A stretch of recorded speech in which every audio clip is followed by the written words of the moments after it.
Hey everybody, Quantum here, and what I have for you today is my own iteration of Sapphire Steel Midrange. It took me 3 different attempts to put this deck together before I found something that actually worked. My first 2 attempts, I was making improvements, but this version feels really, really good. The deck profile is already posted, but it is member only for now, simply because, I just try to give a little bit back to the members, and one of the ways I do that is by making the deck profiles exclusive to them first. So you could become a member for $2.99. You get a lot of exclusives, like first dibs on video, some member exclusive videos as well, and this is going to be one of them. Like I said, it took me a couple of hours to put to figure out what worked and test it a little bit more outside of just my friend's match here. But you're going to see in this match just kind of how good it can be. Now, will it be tier 1? No. Can it beat tier 1 decks? Yes, it can, and I'll explain how.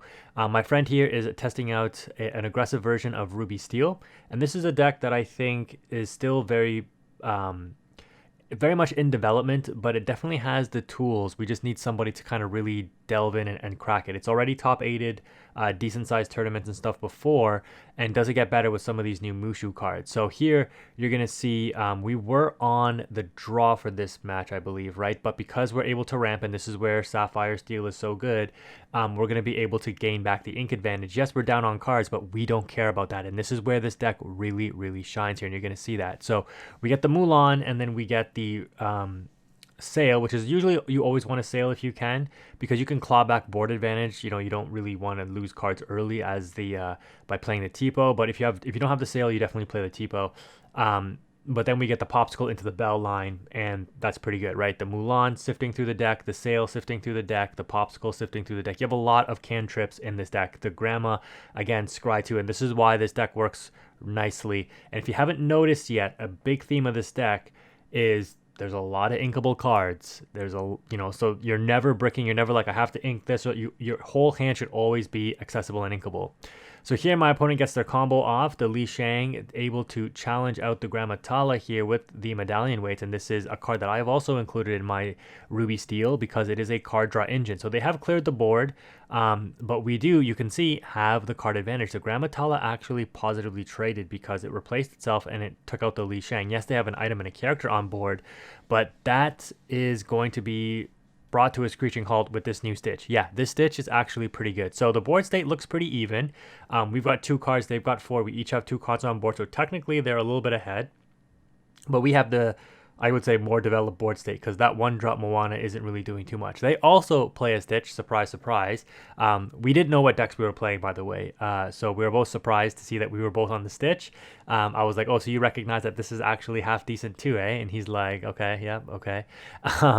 So I dropped the Beast Tragic Hero, and we're just going to be in a passing game. But at this point, unless he can deal some damage to this Beast, I'm going to, and he knows it, I'm going to start running away with this game because the advantage Beast gives me is very, very strong here. So he makes a little bit of a desperation play, and this is where this card is worse. I'm not playing this card in my Sapphire Steel. Light the Fuse. So he's able to deal 2 damage, which is going to stop the draw of the Beast. But now my Beast is a 7/5, and you stop Beast draw. Look what I have on board. It's the Stitch, and the Stitch is going to be able to draw me some cards here. So what am I going to opt to do? First, we're going to play Cogsworth. We'll save the Tamatoa. We'll get resist +1, so we only take 2 damage off of challenging the Moana. We gain a lore, and we draw a card, drawing into a sail.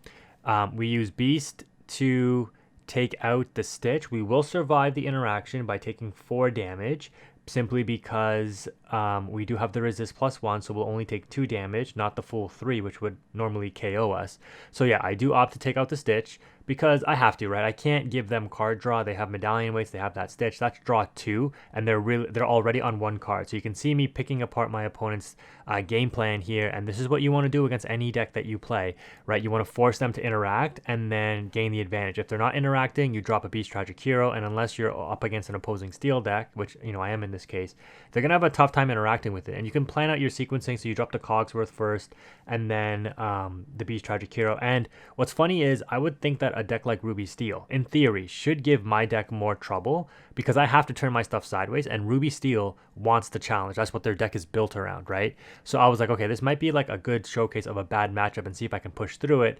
But one of the best counters to Steel is the blue Cogsworth, right? But the Ruby cards kind of check that if they're on Be Prepared. So it's a little bit of a weird combination here, and dealing with or trying to deal with this deck. But what the game state you see here is we have a very healthy, chunky board, right? We've got that 3/4 Stitch, that 3/5 Beast, which is a 7/5 during my turn now. That 2/5 Cogsworth, which he can challenge it in the readied state, and he has to deal with it because he's got that Mulan, but he does need to deploy the medallion weights with it. He has to deal with this Cogsworth because it's just such a powerful card in this matchup. But he opts to sing Strength to take out the Stitch. This is how much of a threat the Stitch is. No, he's going to take out the Beast. Okay, I mean, the Stitch is just going to draw more though. So, I mean, the Beast. The thing with the Beast, right, and this is why this, again, works nicely with this deck, is I can pop the Popsicle and then heal the Beast and then play the Tamatoa, get back 2 Popsicles, play another Popsicle, pop it, heal the Beast, right?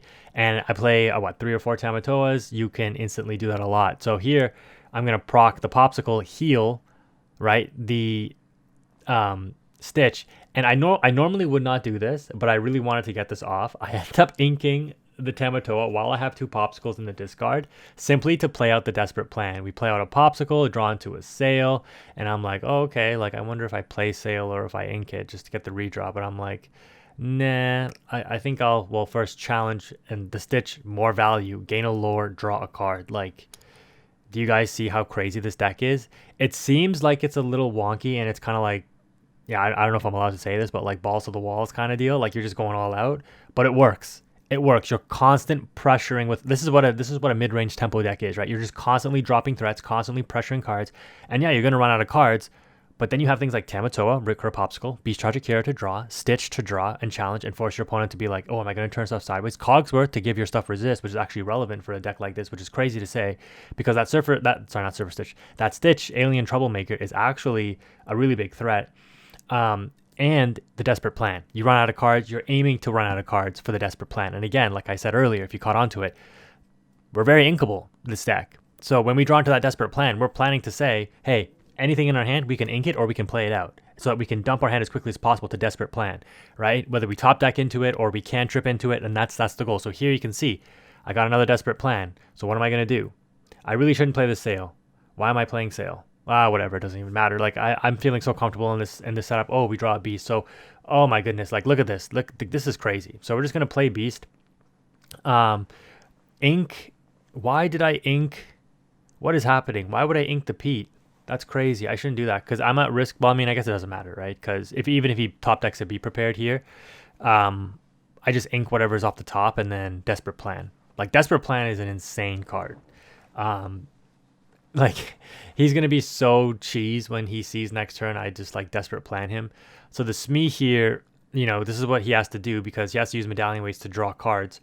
And then he realized, like, oh, I shouldn't have played the Mulan. I was like, yeah, just take it back. We were testing, obviously. Because he drew into a Stitch, and obviously you'd ink the Mulan and play the Stitch. So we draw 2 because of Beast Tragic Hero. And this, again, you can see the power of the deck. We're just going to constantly ink, constantly play out what we draw, and then Desperate Plan once again, draw 3. Absolutely crazy. Draw into Strength, so I got 4 characters on board, right? I played the Pete's last turn, so Strength it away, and he's just like, oh my gosh. And I'm like, yep, sorry man. Quest for 4, and I've got more insane follow-up next turn. I would keep this Beast in my hand because I've already got 2 Beast Tragic Heroes on board. He finally draws his Desperate Plan. He gets 3 and then drops a Pete, inks a Medallion Weights, plays a Stitch, so he ends up playing out, or not Stitch, a Smee, so he ends up playing out his whole hand too. I draw 3 cards because double Beast Tragic Hero plus draw for turn. I ink Mulan, and I mean at this point, I'm not gonna play a Beast Tragic Hero because again I'll reserve it in case he's top decks to Be Prepared if he's playing that. But now I don't even care. I'm just questing with everything, threatening lethal. It's like Be Prep or bust, and even if you Be Prep, like it's probably still GG's because you see my hand, like. Yeah, I think he realizes it. Nothing he can do, and we're going to move on to game number 2. And we were on the draw for this game. And again, I know it's against Ruby Steel, but this deck, the game plan remains the same no matter what deck you play. You are just out-tempoing your opponent. And for the decks that like keep stuff readied up, like the Churna Dogs and stuff, and waiting to quest very strategically, or decks that bounce and re-ready stuff, your goal there is to, again, because you expect them to keep stuff readied with like the stitch and whatnot. You could, if those decks are more in the meta and you want to be able to like deal with Prince Johns and stuff, you could tech in some more on Inkables, like the One Last Hope and things like that, because that will work with Stitch, it will work with Beast, Tragic Hero, it will work with a lot of the other heroes in the deck. Or you could play things like Imperial Bow, which is an inkable item, which to deal with evasives, because I talk about this in the deck profile, like evasives could give this deck trouble. One of the decks I did lose against in testing was an Emerald, what do you call it? Emerald Amethyst, like kind of evasive deck, which was like the traditional discard, but they were playing like more evasive cards for whatever reason. And yeah, I just had limited interaction. Like you saw Baboom in this deck, you've seen Strength. So you could opt for, again, some more uninkables to give yourself a little bit more versatility. But ultimately, you can opt to race. As long as you have that turn 2 ramp, you're clawing back tempo, and then you're always going to have gas in your hand. So the goal is that you constantly play bigger and bigger threats, and you're just going to overwhelm your opponent, right? Against discard decks, it could be an issue too, but again, because you're drawing a lot during things like with the cantrips, you should, you play to empty your hand, and you're not going to be triggering Prince Johns because you'll have nothing to discard. And then during your turn, you'll draw 2, or you'll draw, one of your cantrips like Popsicle, Sail, Grammatala to replace itself, etc. And then you can continue to play from there. Diablo is an issue, but again, you play Babooms and Strengths and things like that. Again, you could play other like anti-evasive stuff if you want, but hopefully that will be enough to combat 1 or 2 Diablos that you might come across in the match. So here, my opponent goes Mulan and Smee. When you're on the play with this deck, you can see just how strong it can potentially be. We play a little bit of a slower game, opting to develop the double Popsicle here. We're already on 4 ink when the opponent is on 2. They're going to go to 3 ink. If we do opt to ramp again, we'll just be like so far ahead. But again, we're running out of cards, but that's what this deck wants to do. We are constantly playing bigger and bigger threats. Yes, we're a little underdeveloped right now, but next turn we can opt to ink the Tinkerbell or the Bell here. We opt to ink the Bell, which you can argue is a mistake. The Mari draws and discards the Pete on play, and we're going to just continue to quest because if you want to crash that Sisu into the Bell, be my guest. This Namari is already a big body. It's going to have the ability to draw and discard every turn, which is going to continue to feed its strength. But yeah, 3 damage into the Sisu, and obviously I baited that because I'm planning to play Tinkerbell next turn, and it's like a 99% chance I draw an inkable card, so that shouldn't be a problem. And my opponent looks like they're in good shape here, right? They're doing their aggro strategy, and they're essentially the same as me, right? Going for that desperate plan play. I think my opponent wasn't on Beast Tragic Hero though, and I think that may be a telling difference here. So Namari triggers before my actual draw for turn, and unfortunately I drew a Beast Tragic Hero, so I'm forced to discard that because obviously I want to play the Tinkerbell and I want to keep the desperate plan. And then I draw for turn the Tipo, which I believe I just put into the Inkwell. Tinkerbell comes in just as planned and takes out that Sisu, which took 3 damage already, but also takes out the Mulan. And I'm not sure if I challenged that Smee or if it got taken out on that final. Oh no. Well, the Li Shang is a captain, so it doesn't get K. It doesn't take the damage anymore. So I guess the last point of damage on the. Oh no, I did have to challenge it with the Namari. That's why I took 3 damage there. Yeah, okay. Oh, I think I'm trying to change the dice. Okay, but it doesn't matter. He's taking it out with the Li Shang anyways, or strengthening it, I guess. Okay. Wait, what did he do? He had to strength and challenge it with Li Shang? No way, that's crazy if he had to do that. I just lost track of what happened there. Oh man, I remember drawing that and I was like, oh, that's so bad because I wanted to draw that later when I could actually play it. Because you can imagine how crazy that card is in this deck. You drop that thing when you already have like a pretty insane board and your opponent's just like, oh crap, like what do I do? So the fact I drew it there, I had to ink it so I could get the desperate plan off, which we do. So our game plan is still online. The opponent 3 cards at hand, but got an Amari. But again, us being on the play here, we're 2 ink ahead, and we're just cantripping our deck like crazy. And this is why, like, the consistency of being able to draw through your deck here, right? Playing on edge, like you're just playing off the top, which actually works in this deck. You could, I was thinking about putting in Beast Mirror, the card from Chapter 1, the item that when you have no cards in your hand, pay 3 to draw 1. But I think that might be for a much slower meta, and since aggro and stuff does exist in this meta, like the Amber Steel aggro with the rhinos and stuff, you probably have to opt to play a little bit more optimal and like on curve. So yeah, down comes the Namari, which again, Namari can come down on 4. You don't like if Namari comes down on 4, it's taking out whatever's on the board, right? Like Namari is such an insane card. Like people are really still yet to untap this potential of this card here. But now we're kind of spoiled for choice. I think I make a stupid play here. I probably should discard the Baboom, but I think I put this damage on the Namari to coax my opponent into don't attack my Tinkerbell because you're going to lose your Namari. Obviously, I could like let the Namari challenge the Tinkerbell. It would live with one willpower left, basically, and then I could Baboom it to take it out afterwards. But I specifically don't want him to challenge my Tinkerbell. So I'm like, if you challenge the Tinkerbell, you're going to lose your Namari. Do you really want to do that? And sure enough, he opts not to. That was a pretty amateur play on my part to like Baboom the Namari.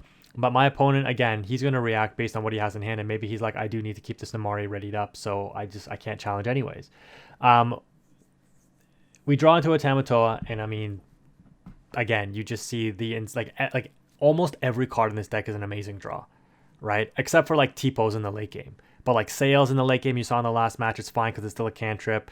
Popsicles are great cantrips. Grammatala is still a body that replaces itself. Like all of your lower end cards, like even the Mulan, right, as a cantrip as well, draw and discard still. But like you can see just like what this deck is able to do. So we rip into the Storm Rage. We take out the Namari anyways, and we pass turn. The Stitch on board isn't going to be enough. And you can see that my opponent's just like, yeah, I'm just not drawing what I need, so I'm just going to concede early this one. And we take a 2-0 there. Again, try the deck out if you're interested. It is pretty cool. It definitely has legs against some of the meta decks. I know because I've tested them against it. I wish I could post those matches, or maybe I'll test it against my friend again and ask him to play a little bit more meta. But the purpose of this video was for you to see the concept of what the deck can do, right? And it's basically all gas. You're just playing out your hand. You're inking everything as every turn you're inking. Sometimes inking twice with ramp, and then you're cantripping your way to like Beast Tragic Heroes and Desperate Plants and things like that, and you're just constantly putting a ton of pressure on the board. Bigger and bigger bodies every turn, hopefully. And it works. It works. So let me know what you think in the comment section below. Hopefully you enjoyed this video if you made it this far. Thank you again for watching. Quantum is out.